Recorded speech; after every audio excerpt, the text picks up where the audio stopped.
എത്രയോ അന്ധവിശ്വാസങ്ങൾ നമ്മൾ കാണുന്നു.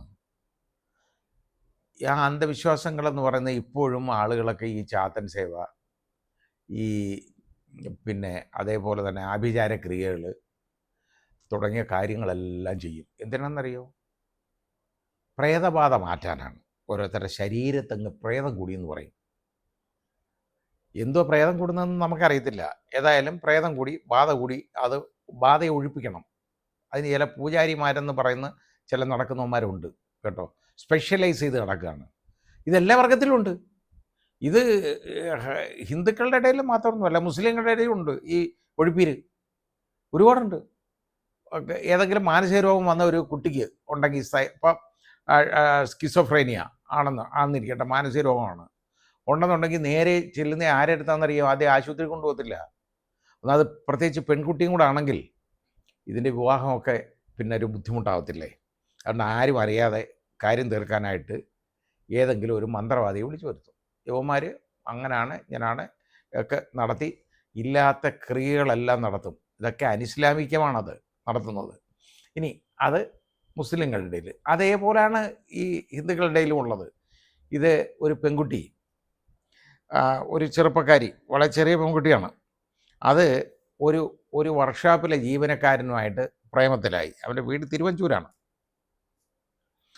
അങ്ങനെ പ്രേമത്തിലായിട്ട് അവൻ്റെ കൂടെ പോയി അങ്ങ് താമസിച്ചു, വീട്ടിലോട്ട് പോയി. അവിടെ ചെന്ന് കഴിഞ്ഞിട്ട് ഇതിൻ്റെ വിവാഹം രജിസ്റ്റർ ചെയ്യണം എന്നിത് പറഞ്ഞു. അവൻ്റെ പേര് അഖിൽദാസ് എന്നാണ്. അവൻ്റെ അച്ഛൻ്റെ പേര് ദാസ് കേട്ടോ. പിന്നെ അവർക്ക് വളരെ അടുപ്പമുള്ള ആ വീട്ടിൽ ആരെങ്കിലും തുമ്മിയാൽ പോലും ശിവൻ പൂജാരിയോട് ചോദിക്കണം എന്നാണ് ഇവൻ്റെ അമ്മ പറയുന്നത്. അമ്മയുടെ പേര് സൗമിനി. ഒളിവിലായപ്പോൾ കേട്ടോ. ഏതായാലും ഈ പെൺകുട്ടിയെ അവിടെ ആയി ചെന്നു കഴിഞ്ഞപ്പോൾ പറഞ്ഞു, അത് വിവാഹം രജിസ്റ്റർ ചെയ്യണം. അല്ല, അതിനിച്ചിരി പ്രശ്നങ്ങളുണ്ട്. കാരണം നിൻ്റെ ദേഹത്ത് നീ ഇടയ്ക്ക് അവനുമായിട്ട് വഴക്കുണ്ടാവുമല്ലോ. ആ ഉണ്ടാവുന്നത് എന്ന് പറയുന്നത് നിൻ്റെ ദേഹത്ത് പ്രേതബാധയുണ്ട്. ആ ബാധ ഒഴിപ്പിക്കണം. ബാധ ഒഴിപ്പിക്കാനായിട്ട് ശിവൻ പൂജാരിയെ വേണം. അങ്ങനെ ശിവൻ പൂജാരിയെ വിളിച്ചു. ശിവൻ പൂജാരി നേരെ അവിടെ വന്ന് രാവിലെ 11-ന് ഈ അഖിലിൻ്റെ അമ്മയാണ് പോയി ഈ ശിവൻ പൂജാരിയെ കൂട്ടിക്കൊണ്ടുവരുന്നത് കേട്ടോ. അയാൾ ഈ ഒരു ടൈലുമായിട്ടാണ് വരുന്നത്. കാരണം ടൈൽ വന്ന് അത് വലിയ നടപടികളാണ്. അത് വിളക്കൊക്കെ ഓരോന്ന് കത്തിച്ച് വയ്ക്കും, കർപ്പൂരം കത്തിക്കും.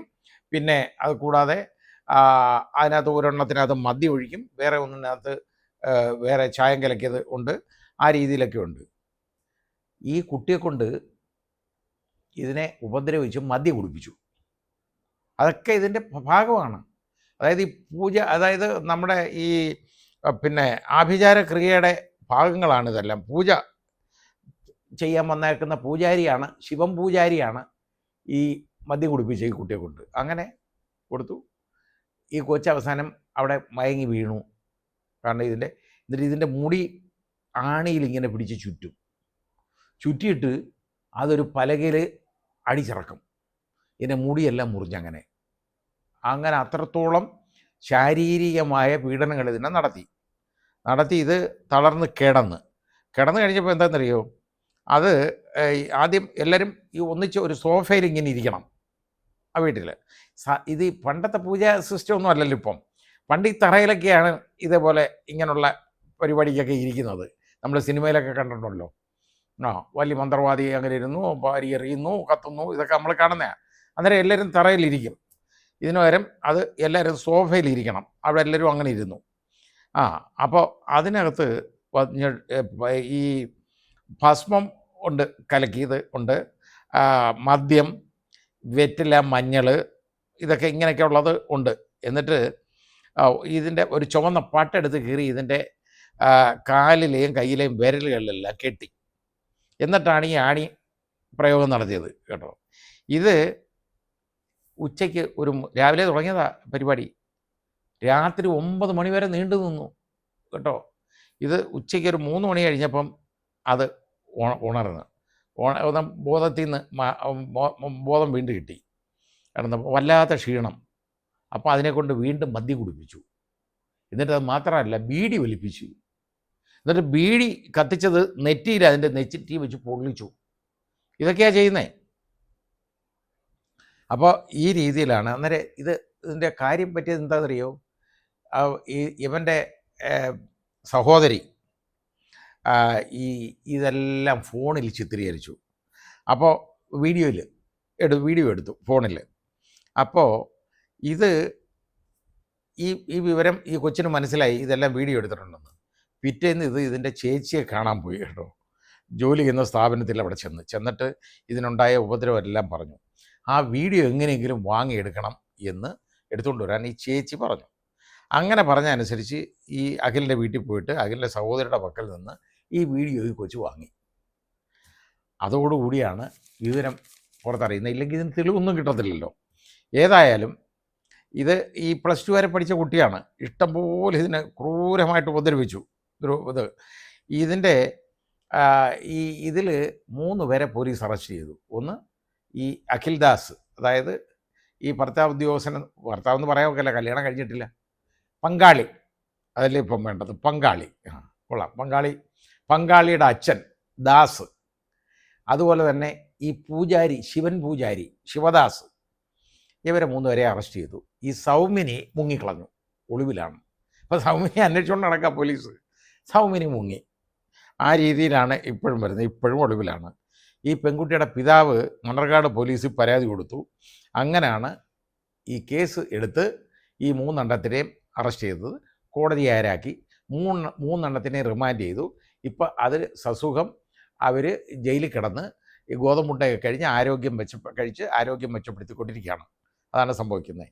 ഇനി സൗമിനിയും കൂടെ പിടിച്ച് ഇതുപോലെ എന്തെങ്കിലും ഒന്ന് ചെയ്യണം. കാരണം പലപ്പോഴും സ്ത്രീകളാണ് ഇതുപോലുള്ള കാര്യങ്ങളെല്ലാം ചെയ്ത് ഈ ആളുകളെ ഉപദ്രവിക്കുന്നത്. ഈ പെൺകുട്ടിയെ വിവാഹം കഴിച്ചിട്ടില്ല, ഇവൻ്റെ കൂടെ ഇത് താമസിക്കുകയാണ്. വിവാഹത്തിന് പറയുമ്പോഴെല്ലാം പറയുന്നതെന്ന് പറഞ്ഞു കഴിഞ്ഞാൽ ഇതിൻ്റെ പുറത്ത് ഇതിന് ബാധയുണ്ടെന്നാണ്. പ്രേതബാധ. അത് ഒഴിപ്പിക്കണം. അത് ഒഴിപ്പിച്ചെല്ലാം റെഡിയാക്കിയാൽ മാത്രമേ ഈ കല്യാണം നടക്കുകയുള്ളൂ. അതിന് സാങ്കേതികമായ പ്രശ്നങ്ങളാണെന്നാണ് ഈ തള്ള പറഞ്ഞുകൊണ്ടിരുന്നത്. ഈ തള്ളയുടെ സാങ്കേതികത്വമാണ് ഇത്രയും ഉപദ്രവത്തിലേക്ക് കൊണ്ടുപോയത്. തള്ളയാണ് ഈ പൂജാരി വിളിച്ചുകൊണ്ട് വരുന്നതുമല്ല. ആ കുട്ടി പറയുന്നത് ആ വീട്ടിൽ ആരെങ്കിലും ഒന്ന് തുമ്മിയാലും ശിവൻ പൂജാരി വേണമെന്നാണ്. അത് യഥാർത്ഥത്തിൽ മാതൃഭൂമി പത്രം അത് നല്ല വൃത്തിയായിട്ട് റിപ്പോർട്ട് ചെയ്തിട്ടുണ്ട് കേട്ടോ. ആ വാർത്ത നമ്മുടെ മനസ്സിലാകേണ്ടതാണ്. നമ്മൾ എത്രയോ നമ്മൾ കണ്ടതാണ്. ഈ കേരളത്തിൽ ഈ അടുത്ത കാലത്തായിട്ടൊക്കെ നമ്മൾ കണ്ട്. ഇവിടെ നരബലി പോലും നടത്തിയിട്ടില്ലേ?